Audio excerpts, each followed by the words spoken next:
Naku mga kababayan, may panibago na naman daw pakulo itong mga kagrupo ni Ngagba kung saan itong taga-suporta ng mga Duterte ay pinaplanuhan nila ng hindi maganda, tulad na lamang po si GM Morales, dating ahente ng PIDEA, kung saan kumakalat ngayon sa social media ang plano ng kabilang grupo na paggurgur kay GM Morales.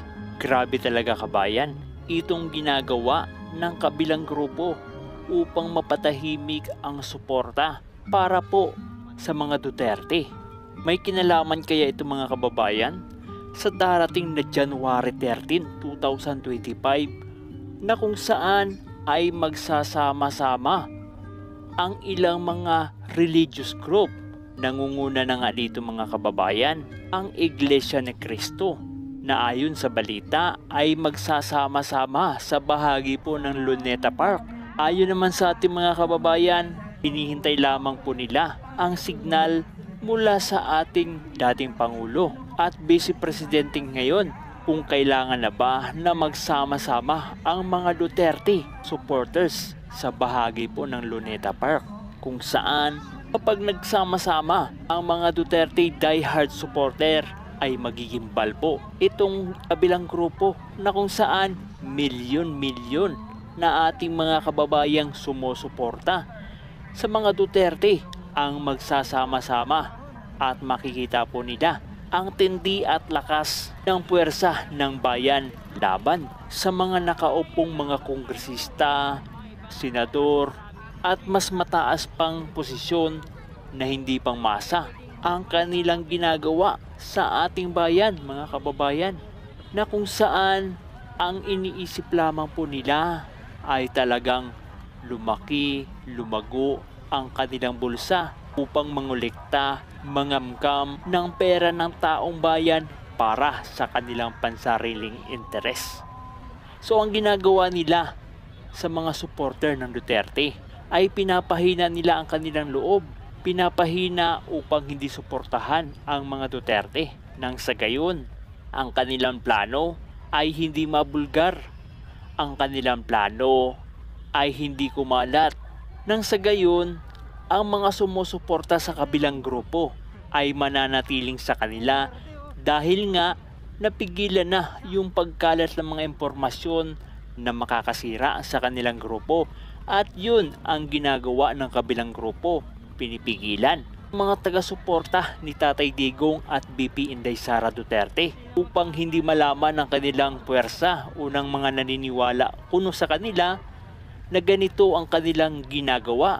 Tingnan nyo nga mga kababayan, 125 million ni BP Inday Sara Duterte para po sa confidential intelligence funds na ang purpose nun ay matiktikan yung mga ginagawa ng mga makakaliwang grupo, lalong-lalo na mga kababayan, ito mga namumundok, mga New People's Army. So natitiktikan yung mga recruitment. Pero yun nga mga kababayan, yung pera ng ating kumbaga yung CIF, Confidential Intelligence Fund ng ating presidente, ng ating House Speaker, ng ating Senado na mas malaki pa po mga kababayan, no? Ay hindi po nila kwini-question. Bakit kwini-question nila mga kababayan itong pera na nilaan naman po ni BP Inday Sara Duterte para sa ikabubuti at kapayapaan ng ating bansa? Pero yung nakikita nating garapalang ginagawa po ng mga crocodile mga kababayan ay hindi po nila sinisilip, bagkus hinahayaan lamang po nila na mangyari ang mga bagay na iyon. Ano to mga kababayan? Nababayaran po ba sila? E-komento nyo dyan sa baba. At syempre, huwag nyong kalimutan na i-click ang subscribe at like button para lagi kang updated sa mga kaganapan. So ayun nga, dahil nga sa kumakalat, pero si PIDEA, ex-PIDEA GM Morales ay pumunta pa rin po sa EDSA kahapon. Itong tinatawag na EDSA Friday Group, no?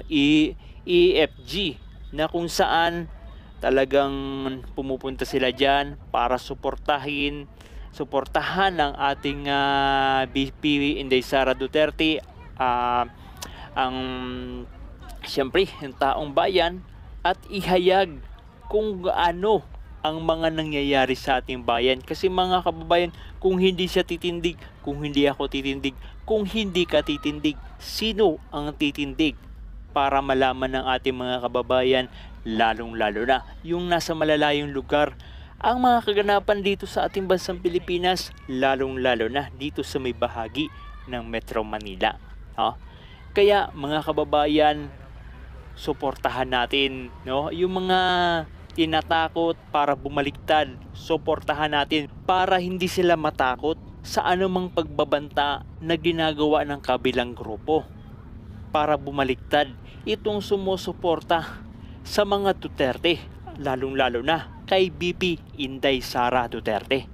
Nagtataka lang ho ako talaga mga kababayan, bakit may mga ilang Pilipino na pumapayag na bayaran sila ng administrasyong ito, lalong-lalo na ni Tambaluslos, para siraan ang dati nilang sinuportahan na nakita naman nila na napakalaki ng nagbago at pagbabago sa ating bansang Pilipinas. Na dati ay sigaw sila ng sigaw ng Duterte. Ngayon, talagang pinapabagsak na nila kasi sinasabi nila ngayon walang nagawa.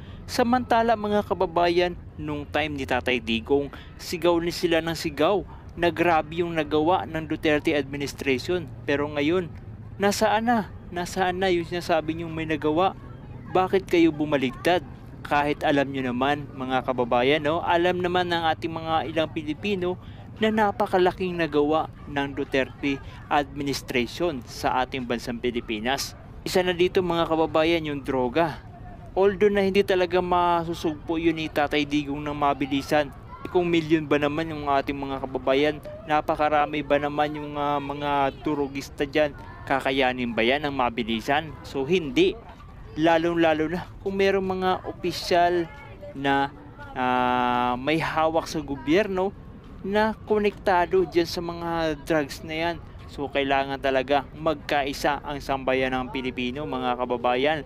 Tulungan po natin si BP Inday Sara Duterte, ang buong team ng Duterte administration mga kababayan, no? Duterte group, no? Ang mga kalidiis natin na magkaisa para matigil na itong nangyayaring kabulukan ng sistema ng bansang Pilipinas na nangyayari sa panahon ngayon. Magkaisa tayo para po sa pagbabago. So yun lamang po at mag-ingat po tayong lahat.